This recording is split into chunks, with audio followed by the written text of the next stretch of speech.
I actually liked this format, the way they had the qualifier set up, which led into the Super 12s. West Indies, World T20 champions, Two-time. two editions back, two Yeah, times, the yeah. only country to have won the T20 World Cup twice, to then bow out in the qualification stage. Shocking, but again, don't take anything away from all the teams that managed to beat these giants, right?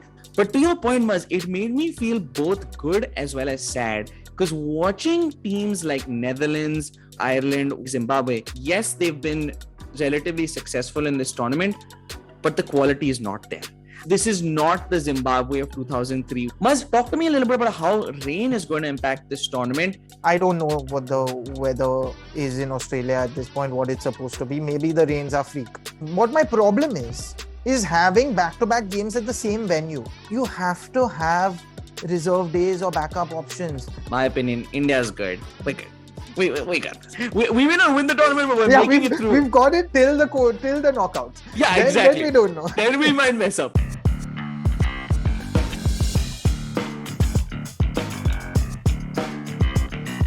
Hey everyone, and welcome back to another episode of All About Sports, the podcast, a podcast by the fans, for the fans. Today you're joined by two of your co-hosts. We have Mazhar. Hey there. And myself, Rishabh. Before we get into this week's episode, a quick reminder of last week's episode. We talked all about fights between teammates. So when teammates across sports kind of got into it with each other, it's a really rare, it's not actually that rare, but relatively rare instance that we covered. And we covered a few instances across history, specifically starting off with the Draymond Green, Jordan Poole incident that happened this offseason. So do check out that episode. Let's get into this week's episode. It's going to be all about the ICC T20 World Cup that's currently ongoing. It's been a bit of a weird tournament, some wonky standings currently that we'll get into. But it's all about that. We're going to talk about ICC's organization of tournaments. We're going to talk specifically about this tournament and who are our favorites in each group. And finally, we'll wrap it up with some predictions for the rest of the tournament. Maz, I'm going to keep it a little open-ended for you first off and hand it off to you and ask you, what's your general feeling about the tournament so far? It's been a bit of a weird tournament, a little bit hard to call, mainly because of things that are sort of out of the players' hands. But take it away, Maz. Krishnan, you know my thoughts on T20 cricket in general. I'm not the biggest fan, but I actually liked this format, the way they had the qualifier set up going, which led into the Super 12s. Which I couldn't agree more. So I really enjoyed the qualifiers more than these games because we don't know these teams, right? We don't know how they play. We've not watched them enough on live telecast because we don't get it. So watching the UAE, Netherlands, of course, Zimbabwe were in the thick of things. West Indies, World T20 champions. Two editions back, two times, the only country to have won the T20 World Cup twice, to then bow out in the qualification stage, which I mean, honestly, I want to say I wasn't surprised because they've had so much going on themselves. They're not a coherent unit, so to speak. There's been too many issues. They're all more focused on playing cricket as a commercial viable option, as a job. It's not, it doesn't seem like the West Indies cricket team has that passion to play anymore. It could be because of the simple thing that I mean, at the end of the day, that's several nations coming together as Caribbean islands and making a team called West Indies. Of course, it's sad to see the demise of West Indies cricket. I don't want to go so far to say demise, but like the downfall from being the strongest nation in cricket, right? The one nation that everyone was terrified to go up against. In fact, India got its name in cricket because of the fact that we beat West Indies in 1983 to win the World Cup. So it just says so much about how that has just collapsed suddenly. Bad management on West Indies cricket board's part. I don't want to fault the players because at the end of the day, of course, they do have some connect.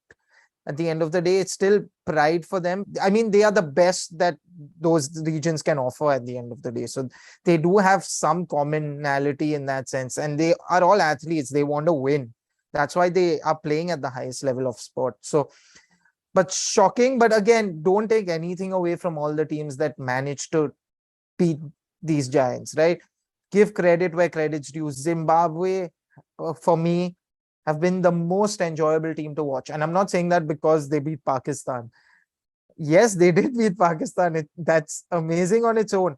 For me personally, I thought Pakistan are the team to watch. In fact, they've been the most consistent team in T20s, T20 internationals. They've, in fact, before the game that India and Pakistan had this time in the group stages in the Super 12s, they were ahead of us 2-1 in 2021 in terms of T20s. So, and I mean, they also beat us in the previous edition of the T20 World Cup, and that led to us getting knocked out and not making the semi-finals as well. So I don't care what you say. You can say Pakistan bottled it or whatever. You still have to perform on that pitch. Every single player on that Pakistani team, yes, a lot of them are young, and at the end of the day, they've been playing a lot of international cricket. They played against England, they played against Australia, they beat both of those teams as well. Zimbabwe is not the same at the same level yet, but their hustle and the drive, and you could see they really wanted it when you watch that game. Every ball that went through, every chance that they missed, you could tell that they were getting angry because they knew that this was the only opportunity they had to do something special, and they took it with both hands. Sikandar Raza is, my God, what a second coming of this guy. He has, at this point, Pakistan will be like, I wish he stayed back. But absolutely unbelievable player. He's probably the best limited overs. He's the most in form limited overs all-rounder currently. He scored 6 centuries in the last 15 innings or something in limited overs formats. In 50 overs, he scored that. He's got some absurd record. Takes wickets. He's got nerves of steel. Great fielder. Leads the team with a lot, even though he's not captaining the side. He's vice captain, if I'm not wrong. He was captaining them for quite a few games in between. I know I'm harping on about Zimbabwe, but let's not forget Ireland again and again and again. And always against England. Always against England. It's something about England, isn't it, Krishnan? I'm not even talking about cricket. In sport in general, in football as well, they always end up losing to their rivals at times. Like it's happened against Wales, it's happened against Scotland. Well, they've not lost much to Scotland, but there have been upsets in the past as well in football too. But it's always Ireland who just seem to get the better of them in cricket. It's like all that pent up anger and aggression after they took Owen Morgan and then made him England captain, and then he wins the World Cup with them. No, but jokes apart, it's T20s allowed that because it's such a short format. And this reminds me of us talking about women's tennis as well, right? Where we see so many upsets because it's a shorter format. There's no chance in my head, if it's a test match or maybe even a 50 overs game, that this happens. It's the charm of the 20 overs because you know that you have 20 overs, 10 wickets in 20 overs. Ideally, you have 7 batsmen. You'd imagine that at least those 7 batsmen will play out 15 overs. You would imagine that. Ideally, in an ideal scenario, each batsman will at least play 12 balls. Come on. Like even if they play and miss, 5 balls will go like that only. Another 7 you need to survive. Maybe you'll hit 2-3 boundaries in those 7 remaining balls. That leaves another few. Then if you get out within that, still you will make it. You will make it to the 20 overs somehow, hustling. And now, let's not forget, a lot of these guys as well, the Zimbabweans, the Irish, play a lot of county cricket. And there is a lot of T20 in county cricket as well, especially in England. Especially in England with the 100 as well. Firstly, I know that's not T20, but it's a short format. And then they have their T20 Blast as well. Then they also play 20 overs otherwise in other franchise cricket in like the Big Bash, some of them. Obviously, IPL, not a lot of them, given it's the creme de la creme. But then you have the Pakistan League, then you have the Bangladesh League. These guys play there. It's just that international exposure that is making all the difference. I was gonna say you're bang on, and this has been the best part of the World Cup for me as well. And I think we said this once before. I think about the Asia Cup. We were so critical of ICC after that last World Cup, right? The 2019 World Cup was a 10-team World Cup, which was just disappointing to see because cricket is a sport that's played by so few countries, and they narrowed it even further in the World Cups by not allowing more countries to join. I love that the ICC's found that, okay, the main tournament, let's try and keep it to a few teams, but have this qualification round to make sure you allow the smaller teams to come in and give them an opportunity to play. But to your point, Maz, it made me feel both good as well as sad, because watching teams like Netherlands, watching teams like Ireland, watching teams like Zimbabwe, yes, they've been relatively successful in this tournament, but the quality is not there. This is not the Zimbabwe of 2003 with Heat Streak and the Flower Brothers. This is not even the Netherlands of a few years ago with the random talents of like Dirk Nannis or Ryan Tenderskate was just the ultimate. He was a demigod, man. Exactly. What a player. Exactly. What a player. Even now you look at the Irish team, some of the players that are coming through, like Paul Sterling has been in that team forever. He's going to, soon be an outgoing player. There is a little bit of a feeling of the quality is not there. And in T20 cricket, you can somewhat paper over the cracks because, like you said, it's 20 overs. You need to survive and have hit enough to survive like 20, 30 balls. One person survives for 30 balls and hits enough. It's going to create at least a challenging total where you can cause some chaos. But to your point of them struggling in any other format, I completely agree with you. They're not going to be successful teams in ODI or T20 cricket, but the ODI or Test cricket rather. But like you said, the positives are if they start to play more and more and more T20 cricket, at least get exposure to the top talent, even at the T20 level. Hopefully they can build up that talent to soon start competing in the ODIs and tests as well. Similar to a trajectory Afghanistan is somewhat having, right? Similar to the trajectory. But Krishnan, let's not forget one thing about Afghanistan. They're getting the funding from the BCCI at the end of the day. So that helps them multifold. They play a lot of their home games in the UAE or then even in Dharamshala. In fact, they train in Dharamshala, if I'm not wrong, most of the time, the Afghanistani players. It comes down to you need the financing as well. Germany are doing an incredible job because someone's pushing in money. The Deutschland Cricket Board, it's called, I believe. They are actually funneling so much money into that where people are now actually doing it full time. And I think that's where things are changing. What helps Zimbabweans is that a lot of them are anyway tied up to contracts in England with all these English counties. So there's regular cricket. The problem is, like I said again, there's too much of T20 cricket that they're playing because it's hard for them to prove their mettle in the longer formats because they don't have first class cricket at the levels that the major nations do, like in Australia, England, South Africa, even for that matter, India, of course. So I think that's where it's tricky. And I think this is like to your point where kind of organizations can come together, right? I think a big reason for the growth of Irish cricket is their linkage to the ECB. A lot of the Irish cricket that is played either in association with English tournaments or against England. Like a lot of, Ireland's international cricket is played either in a tri-series with England or just directly against England. This is why I think countries need to come together. And I think similar to what the development that Ireland has seen along with England, as well as the development of cricket that maybe has stalled a bit with Bangladesh, but historically has been the case for Bangladesh. The development of cricket in Bangladesh alongside India, Pakistan, and Sri Lanka, and now Afghanistan joining that group. I think countries like Zimbabwe need that support from, say, the South Africa. South Africa, Kenya, and Zimbabwe, similar to the 2003 World Cup, have to kind of band together and almost form a unit to work together. The issue, I think, will continue to be like similar to West Indies. The Cricket Board of Zimbabwe is continuously marred with controversy and corruption, and the BCCI is able to paper over any cracks that corruption has because there's so much money. Even if corruption eats up 20% of it, 80% is still a massive, it's still such a big pie that there is still so much to go around. Zimbabwe, unfortunately, don't have that same luxury.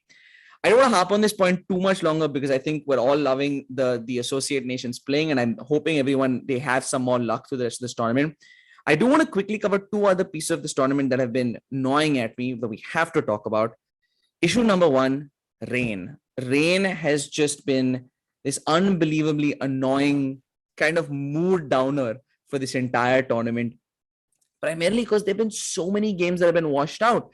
I think England, if I'm not mistaken, have had two games that have been affected by the rain, including a marquee game, which was England versus Australia, completely washed out. They end up losing the game against Ireland because the game is cut short and Duckworth-Lewis coming into play. I did think Ireland deserved the point there, so I don't really think England was robbed by any means. But it does kind of ruin the whole energy of the game. Maz, talk to me a little bit about how rain is going to impact this tournament and what do you expect to see because of that? Honestly, I mean, if there was a forecast of rain, and I would, this is why I was critical of England hosting the World T20, the Test Championships as well. They hosted, what did they host recently? The Champions Trophy, was it? I think so. Yeah. The Champions Trophy. There was one it was the Champions Trophy, right? Yep. Even that was marred by rain. How are the ICC choosing their venues? I mean, it's, what the scenario is going to be in these countries. I understand England, it always rains, so you don't have a choice. But you have to have reserve days or backup options, especially in a situation where each team is playing each other just one time.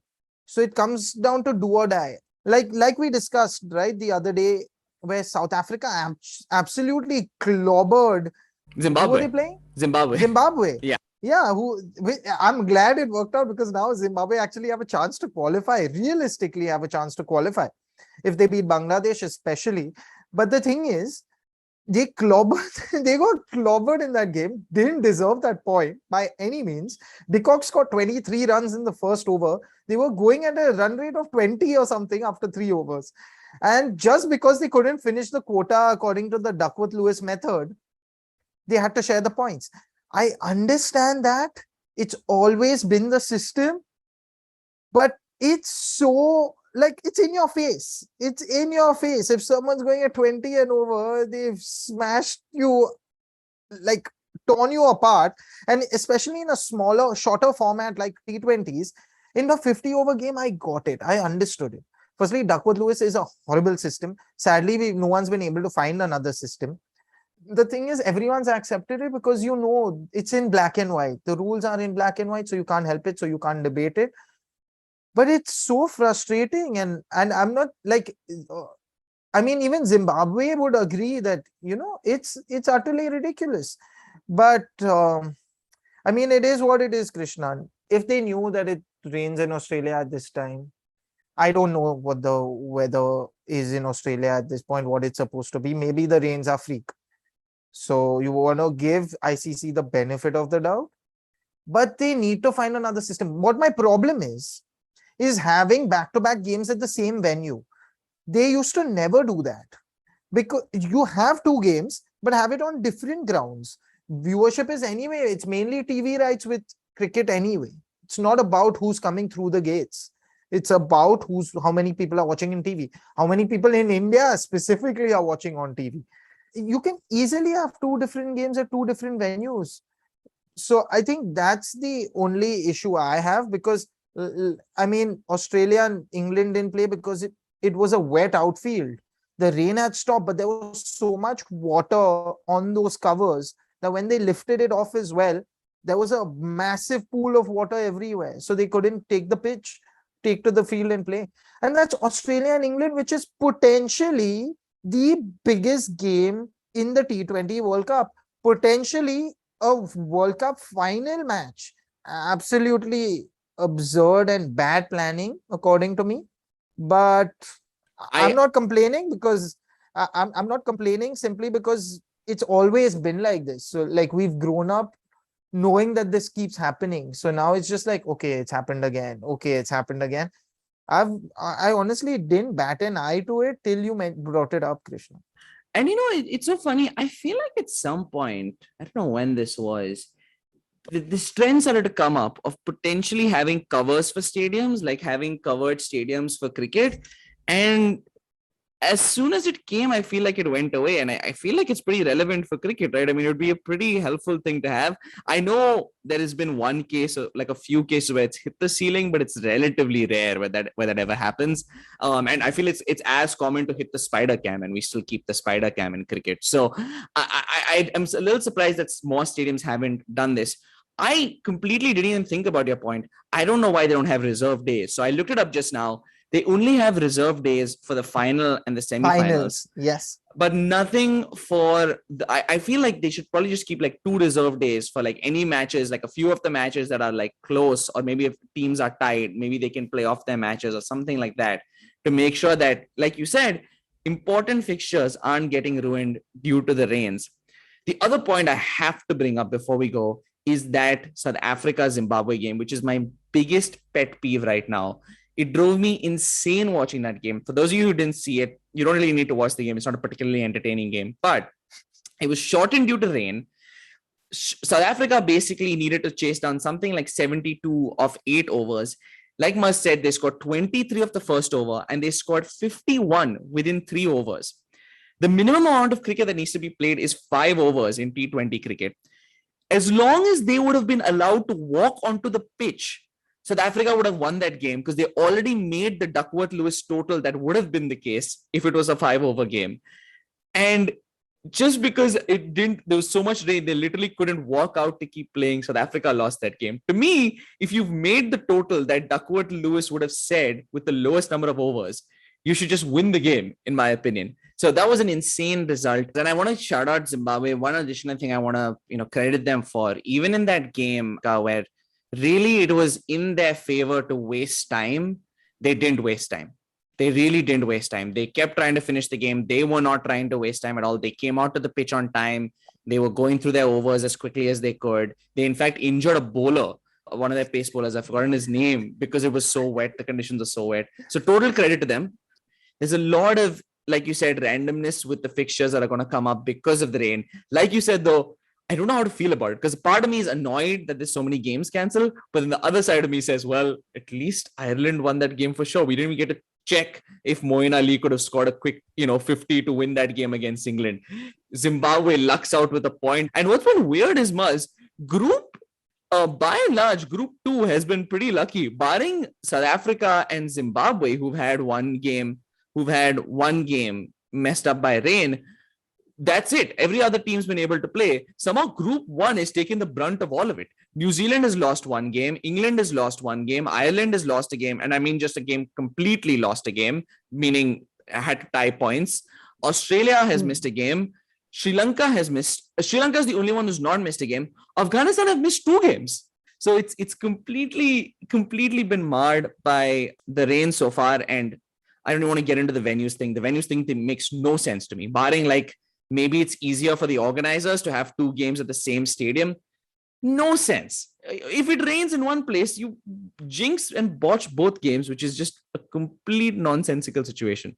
But I don't even get into it. That's such an easy thing to pinpoint as being an issue.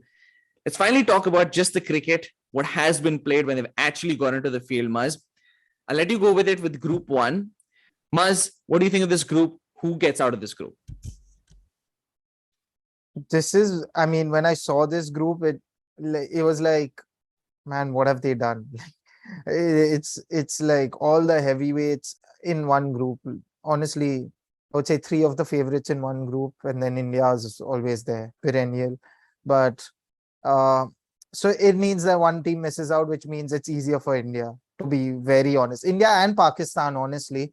Pakistan have shot themselves in the foot right now, making it extremely difficult for them to still qualify. So Group 1, I would say New Zealand will go through for sure. They're looking very solid. They absolutely mauled Sri Lanka. And I mean, I know Sri Lanka also lost to Namibia, so it's not been the greatest of times for them. Good for them that they won the Asia Cup, but that's about it. It ends there. So I would say New Zealand for sure. I think New Zealand will top the group.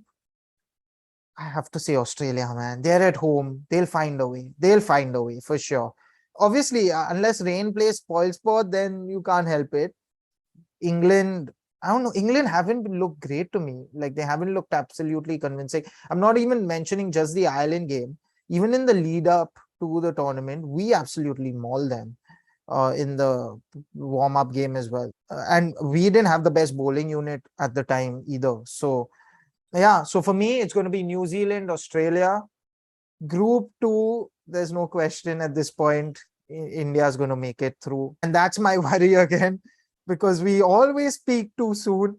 And then when it comes to the knockouts, it takes us one small mistake or one bad day and we're out. That World Cup, we were so good, so good. And just that one off day we had against New Zealand and we were out. So I would say that's where, and the second team, I think South Africa will make it. And I'll start with group two first. My opinion, India's good. Like, I'm not trying to be too cocky, but we're good. We got this. We're gonna, like, we may not win the tournament, but we're making it through. We've got it till the knockouts. Yeah, exactly. Then we don't know. Then we might mess up, but we'll get to the knockouts. I'm gonna say Pakistan make a recovery. I mean, this is definitely the easier group. I don't know how India always does it. This is such comparatively much easier group. I expect South Africa to stumble along the way somehow. I don't know why. They definitely look like the second best team in this group. Muzz, we got to I think we know who our semi-finalists are. Who do you think makes it through the final? And who is your winner of the tournament? Now that you asked finalists, so it will be New Zealand and second, and then first would be India and then Australia. Man. Oh man. That's the tough one. I would have to say, I think a lot comes down to the toss, Krishnan. Like honestly, in T20s especially, a lot does come down to the toss. So if you're the one thing I want to quickly add before you go for your predictions, this has been a little bit of a change from what we've talked about so much in T20 cricket, which is the team chasing always wins. This has been a massive exception. This tournament has been a huge exception to that. A lot of teams choosing to bat first and a lot of teams batting first actually winning. So toss still matters, but the decision that teams are making after winning the toss and the teams that are winning the games are kind of contrary to what we would have generally seen in T20 cricket, which is chasing sides always win. I absolutely agree. My only reason why I'm mentioning the toss is because I think India, Australia will come down to the toss. According to me, whoever wins the toss will win the game. It's as simple as that, according to me. On the day, you'll need some exceptional performance, which is likely to happen from either side. Let's not forget that. We're talking about two of the world's best teams. So I don't want to be that guy, but I'm going to have to say, I think it's going to be the winner of that game will win the cup, according to me. I don't want to discount New Zealand, but I don't see it. I just don't see it. I don't think they lack the character. I just think India and Australia have that one. They are able to hit that sixth gear. I think New Zealand only have a fifth gear. So that I think it just comes down to that. It's the caliber of the teams at the end of the day.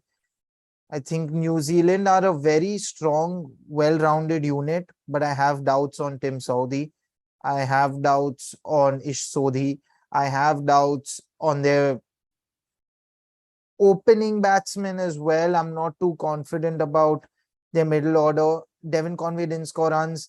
There are too many question marks if all these New Zealand players can deliver on an every match basis. So I think that's why I would pip Australia or India, whoever wins that, to take the cup, simply because there are people, when you look at those teams, who will be there and do something and consistently do something. Your Mitch Marsh, if he's fit, always produces results for Australia.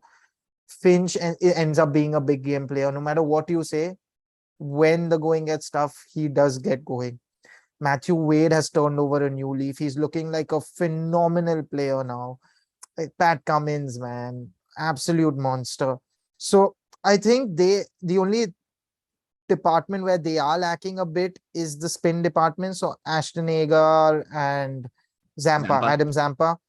I think they're great. Obviously, it's home advantage for Australia. So that's why they will do well. But Indians are great at spin. So that's why I think India like a safe bet in that sense. You know what you're going to get from the team. KL Rahul's my only biggest doubt. I think he needs to go. Even at this stage of the tournament, I know he's vice captain and all of that. He just can't cut it. He's not a big match player at all. And I've always been one person who's been on his side, but I can't. Like I just can't. I think we have enormous talent on that bench of ours. We have depth in our squad. I would, if required, I don't want Virat to open with the form that he's in now. I would keep him where he is. You don't want to mess around with Virat. He's touch wood, he's back. I would bring Pant in as well, and then probably promote Dinesh Karthik up the order or do something of that sort. The only problem is we don't have another good opener, and that's my only worry. I think the two things I've So heard, which I didn't come up with, a friend mentioned to me, was either opening Pant or opening Kohli. I think are the two options if we do drop KL, which yes, is a tough. so that yeah, that's the thing. So like I don't mind that happening. Open with Pant, all guns blazing, hit or get out. Because I'd rather have that than have Rahul playing there gingerly, not looking confident at all, scoring 4 runs in 8 balls, and then it leads nowhere. Because Rohit is being the aggressor otherwise. And that's not Rohit's natural game to start off like that. He's an absolute monster after the first 10, 12 deliveries. But you want to give him those 10, 10 12 deliveries. And so if someone else is willing to be the aggressor, Rishabh Pant is that guy. Fearless, hit or get out. If it comes off, great. Then we're in for a mammoth score. If it doesn't come off, fine. We have Virat coming in. Virat can then cement one end, and then Rohit can go all guns blazing. So I think there's a lot to think about in terms of that. I'm still not confident about Arshdeep. I know he's good with the new ball, but that's about it. India's death bowling still worries me. It's only Shami who's really consistent with his death bowling. Bhuvi has really aged. I hate to say it, but it's true. Ash and Akshar Patel, you know what you will get from them. Akshar is still hit or miss, um, given that, but he's a smart guy and he adds the batting element to it. Ashwin's just a master. He's been brilliant so far as well. No one wants to mess with him. No one takes him on. You take him on, you're in trouble yourself. So honestly, on paper, you've still got to say India's got to do this, man. But it never works out like that, does it? So I'm just going to keep quiet. I'm going to say Australia to lift the cup again, back to back. Okay. I know you're gonna hate me saying this much, but India weirdly might have loved having an Ishan Kishan right about now. I know he's not a player who's of the top caliber, but weirdly, this is the one situation in which he probably perfectly would have just slotted in. We just need an opener. Agreed, Yeah. Krishnan. Agreed. But I don't think he's ready for the Australian bounce. I don't even think he's a long-term solution. I just think for this tournament, in this situation, we could have used him weirdly. I No, don't even honestly, think. Yeah. Krishnan, I agree. I agree. I'm not even going to call you out on that. My only problem with Ishan Kishan is that like, I think he doesn't realize how good he is. And that's my issue. He is like, I wouldn't say he's wasting his talent. He needs to realize that he didn't start his career as a flair player. He was all about technique. He has left that technique behind. And that is what frustrates me about it. Because if he still stuck by that technique, he could be he could be playing cricket like Kohli does. That's how good he can look. So that's what frustrates me with him. He's been playing cross-batted shots. He's just swinging blindly because he's influenced by T20s. And because he has a responsibility towards Mumbai Indians because they paid so much for him, and that's changed his game. And that's why he suffered in the process. So, but I agree, like, why not try him? Because anyway, I feel like Rahul's a dead weight right now. He's not I, adding anything to the team I totally whatsoever. agree. I totally agree. He plays to bat the long innings, but if he gets out early, which he has been for the longest time, it's completely meaningless because he doesn't get quick runs on the board in the power play, in the first power play, and he also is not batting, very long into the innings. So a friend and I were discussing this, and he made this good point of just right at the point where he's about to get dropped, he's probably going to score a 50. So let's expect a 50 from him in the next innings. But Maz, I'm going to go completely semi against what you said. My personal opinion, first semi-final, which I predict to be India-Australia, I'm saying Australia go through. Australia's tournament play, similar to what you said, is just at another level, and they just have the players to just clear the boundary when they need to. Maxwell somehow keeps getting into that squad for, I don't know, because his name, I literally don't know why he's in that team, but they'll figure out a way. They'll be in the final. I think New Zealand make it through as well against Pakistan, which is my prediction. And I'm saying, Muzz, New Zealand finally breaks the big tournament curse. They win their first T20 World Cup, getting revenge on Australia from the last one. I so hope for that. I feel so bad for these guys. They were in the 2015 World Cup, 2019 World Cup final, the 2021 T20 World Cup final. Give these guys something finally. I think it's finally going to happen, even though on paper, for sure, Australia is the better team. They have all these cracks in the New Zealand lineup. Not barring Kane Williamson's looked pretty poor in the T20 format of recently, which is so strange for us to see him be poor in any format. But I just think they'll come through in the end. I think they'll finally get that tournament. Like you said, though, Maz, toss is going to matter so much when we get to the semi-finals and finals. One of the craziest things I've heard, which made me so happy that he's not our coach, Sunil Gavaskar, during one of the India-Australia series games recently, said that one of the things that captains need to practice for is the toss. If you've seen it be heads on multiple times in Mohali, you should be calling heads. This is the kind of research we need our captains to be doing. Made me delighted that Sunil Gavaskar was never in contention to be our head coach. I don't think we'll ever be in contention. One of the craziest things I've ever heard. But hopefully the toss goes in our favor. Honestly, Krishnan, Sunil Gavaskar is aging. He's been I don't enjoy his commentary at all anymore. He goes on about nonsense and his jokes are terrible. He needs to stop. I know. He needs to really stop. And I didn't know about this toss thing. Oh my God. I don't know what the opposite of aging like fine wine, maybe aging like sour milk. That has kind of been Sunil Gavaskar's. That also sounds like something that Sunil Gavaskar would say. Sadly. But Maz, thank you so much.